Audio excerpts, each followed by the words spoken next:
Pocas fechas patrias existen en el mundo tan polémicas como el 12 de octubre, el día que Cristóbal Colón llegó a América. De la fiesta nacional de España pueden escucharse calificativos de toda clase que van desde encuentro de civilizaciones hasta expolio genocida, dependiendo de a quién se le pida su opinión. Pero curiosamente la división de pareceres no es en su totalidad un mero asunto de pasaporte en el que todos los españoles piensan lo primero y todos los latinoamericanos lo segundo, no. Se trata de una polémica mucho más compleja en la que abundan tanto personas que en España se avergüenzan del llamado Día de la Hispanidad, como quienes lo viven con orgullo al otro lado del Atlántico. Y aunque en este tema pesen mucho los sentimientos, eso no quiere decir que no existan datos duros ni que toda opinión tenga el mismo peso que otras. Pero piensen lo que piensen, segurísimo que este video va a ser uno de esos en los que difícilmente resistan la tentación de escribir algo en los comentarios. Ahí les va.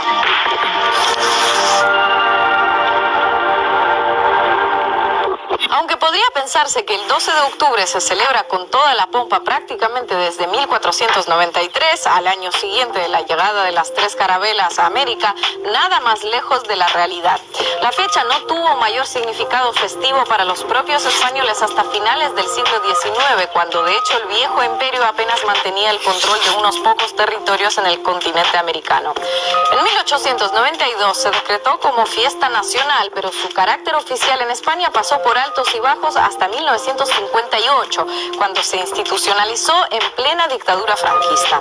Su denominación oficial y extraoficial también pasó por distintas fases, como Día de la Raza, Día de la Hispanidad y el presente Fiesta Nacional, variaciones que de alguna forma representan su carácter intrínsecamente polémico. También hoy puede resultar sorprendente para muchos saber que a nivel oficial la inmensa mayoría de gobiernos latinoamericanos adoptaron esa fecha como festiva y con esas mismas denominaciones durante décadas. Excepcionales fueron las naciones americanas que durante el siglo XX no conmemoraron el 12 de octubre con prácticamente el mismo enfoque con el que se celebraba en Madrid. Fue a partir de 1992, justo el año en el que se cumplía el 5º centenario del desembarco colombino, cuando esa unanimidad institucional a ambos lados del océano comenzó a cambiar paulatinamente.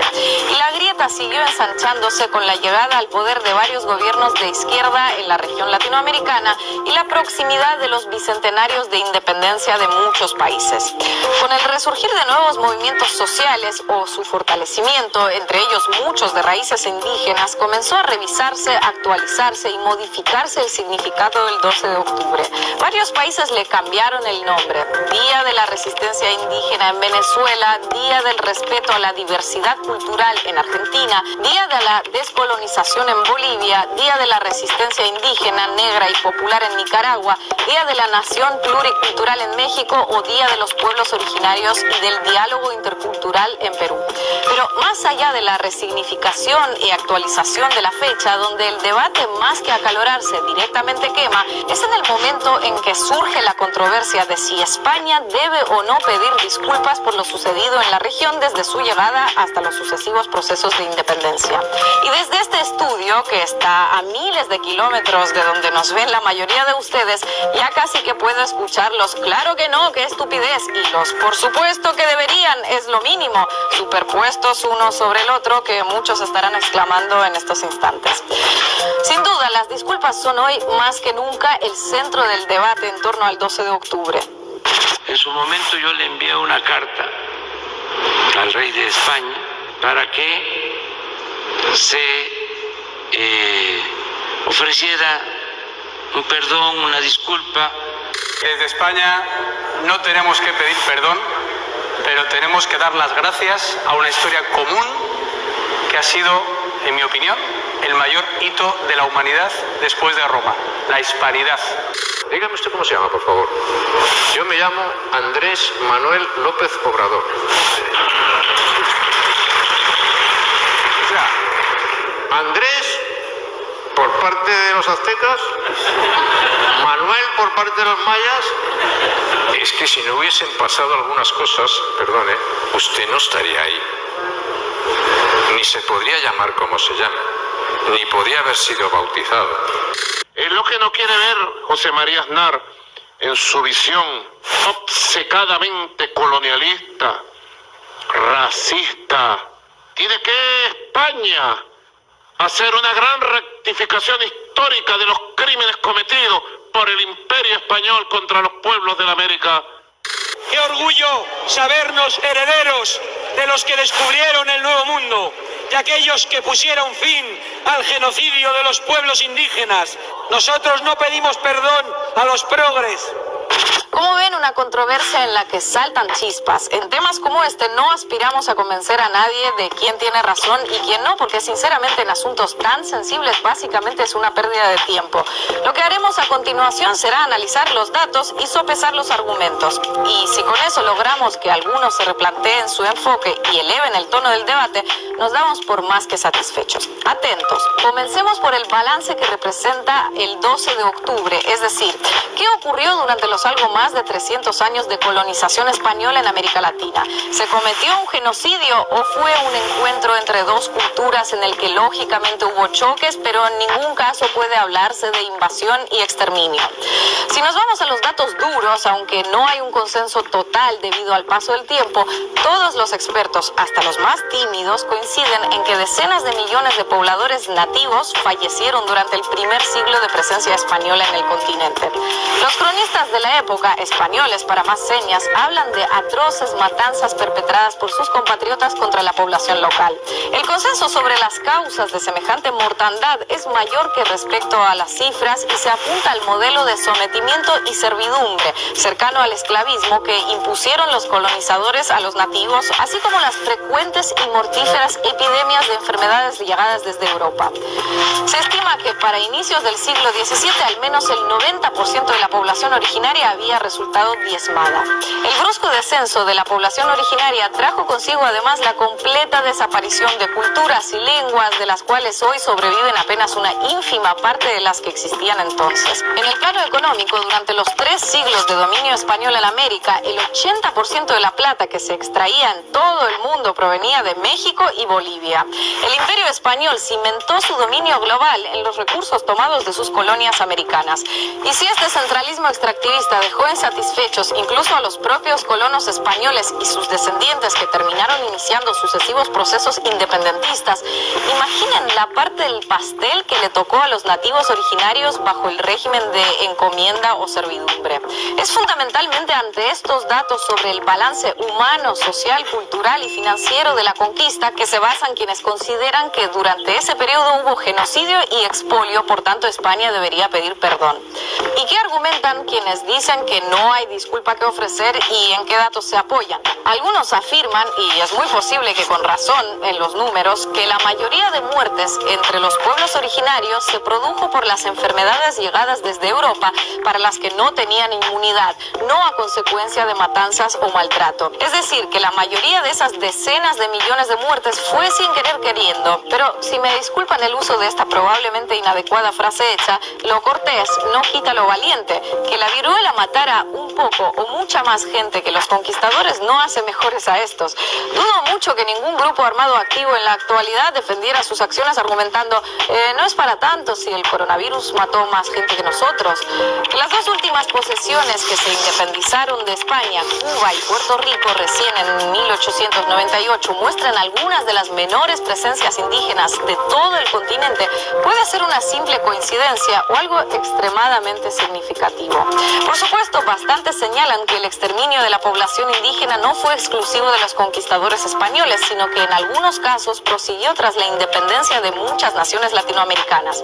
Lo que no es falso, abundan los ejemplos, ninguno de ellos edificante precisamente. Por mencionar alguno, la conocida como Campaña del Desierto en la Argentina ya independiente, que acabó con la vida de miles de pobladores nativos y los despojó de sus tierras. Entonces, ¿con qué moral los países latinoamericanos exigen disculpas a España por algo que ellos también hicieron?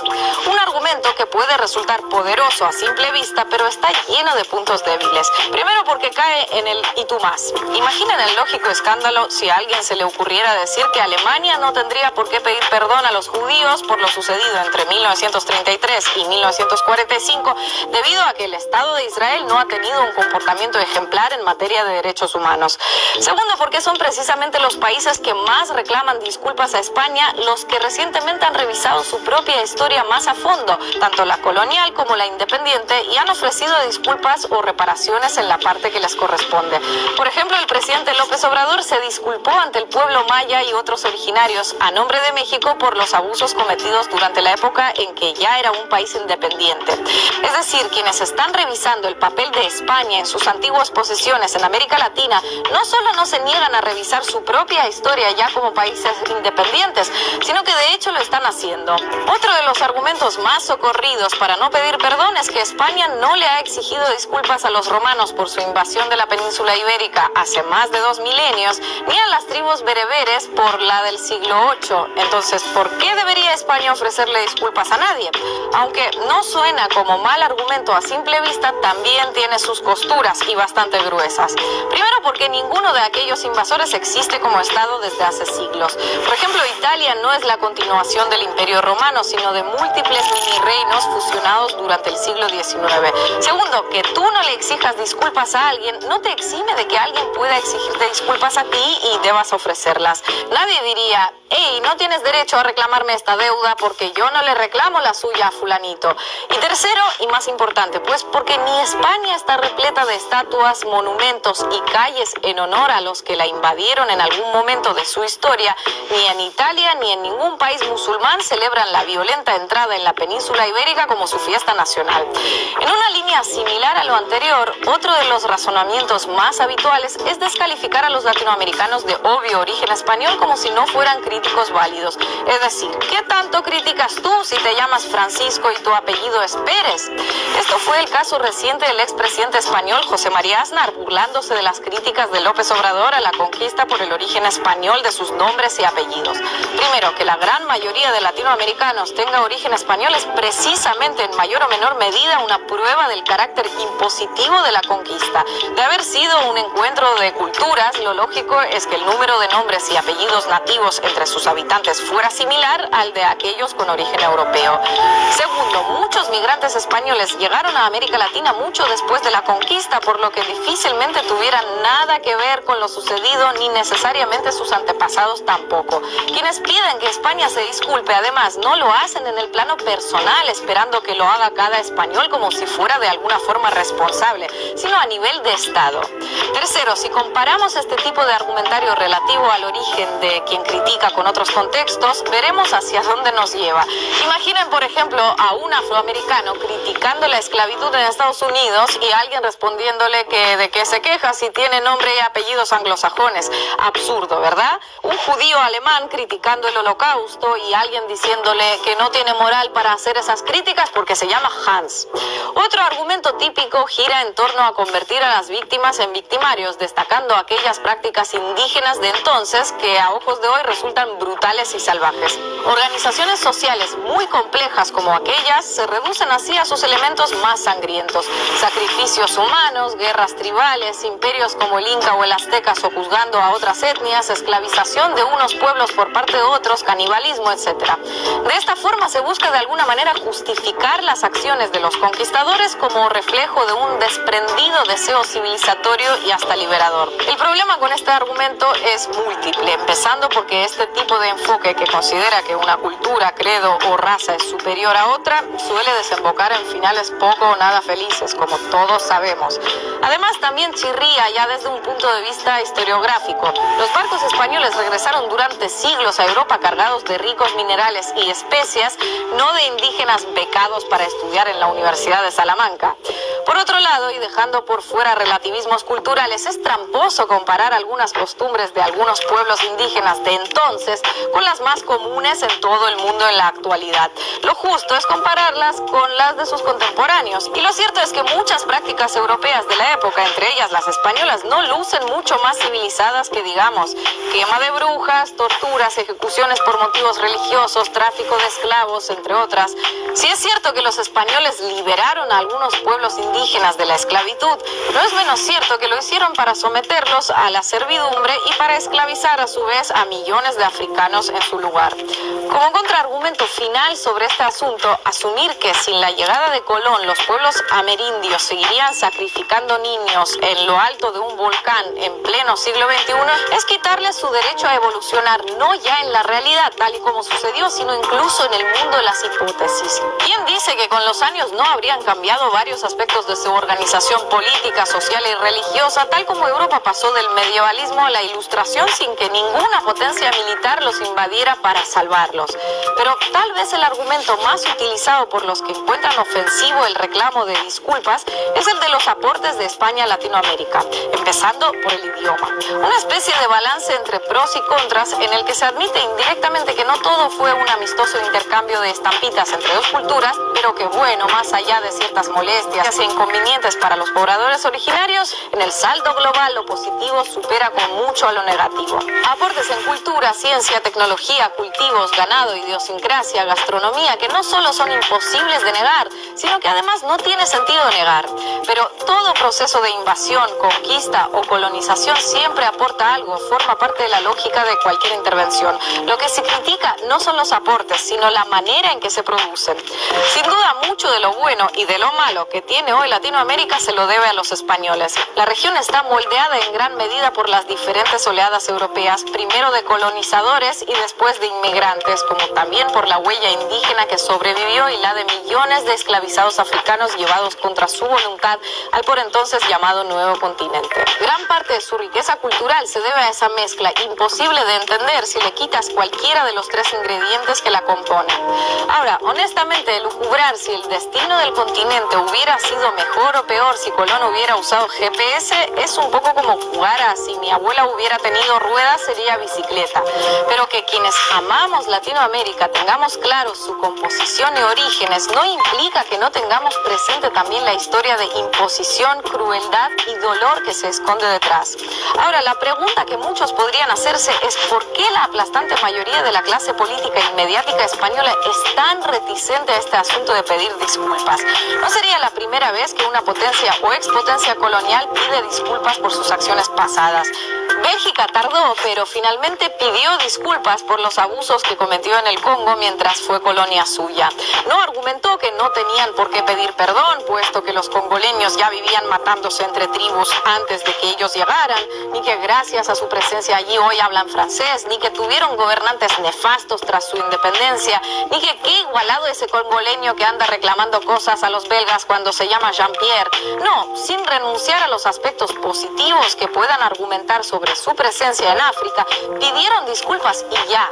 Potencias invasoras o coloniales en su momento como Francia, Reino Unido o Japón también tomaron medidas similares. Hasta el propio Vaticano lo ha hecho en el caso del papel jugado por la Iglesia Católica en Latinoamérica. Y no me refiero solo al Papa actual sudamericano, también lo hicieron sus antecesores alemán y polaco respectivamente, que en principio poco o nada relacionados estaban con el sentir latinoamericano. ¿Por qué España, con tantos vínculos con la región, no quiere o no puede? ¿Será que muchos lo toman como algo personal, como si los acusados fueran ellos o sus antepasados directos? ¿Será porque consideran que si caen sombras sobre el pasado de España también peligra su presente y futuro? Lógicamente no tenemos una respuesta firme, ni sabemos cuándo, ni si alguna vez considerarán que llegó el momento de pedir disculpas. Lo que sí está claro es que el hecho de que seguramente sea el único país del mundo que no conmemora su fiesta nacional, ni en una fecha en la que declaró o firmó su independencia, ni cuando expulsó a un invasor, ni cuando unificó distintos reinos o territorios de mutuo acuerdo, seguramente tenga algo que ver. Y por supuesto, cada estado es libre de conmemorar su día cuando le plazca y por el motivo que se le ocurra, por descontado. Pero celebrar tu identidad nacional conmemorando la fecha en la que comenzaste a intentar imponérsela a otros, lógicamente tiene sus consecuencias, y no solo cada 12 de octubre.